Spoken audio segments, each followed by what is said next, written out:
सध्या ग्रामीण भागात गावोगावी रेणुका देवीच्या यात्रेची लगबग पाहायला मिळते। सौंदती यात्रेला जाऊन आल्यानंतर कोतोली पंचक्रोशीतील रेणुका भक्त मानेवाडीतल्या मंदिरात एकत्र येऊन अंबिल उत्सवाचं आयोजन करतात। उदकाळी उदचा जयघोष करत अंबिल, घुगऱ्या आणि महाप्रसादाचा लाभ घेण्यासाठी भक्तांनी गर्दी केली होती।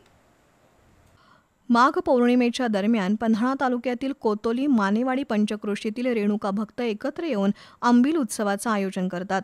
कोतोली परिसरातील प्रत्येक कुटुंबातील एक व्यक्ती सौंदती यात्रेला जात असते।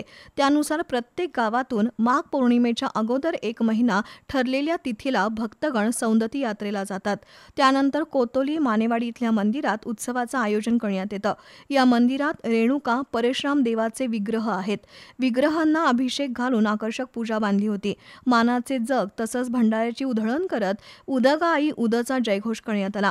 अंबिल, घुगऱ्याचं वाटप करण्यात आलं। दरम्यान उपस्थित भक्तांसाठी महाप्रसादाचं आयोजन करण्यात आलं होतं।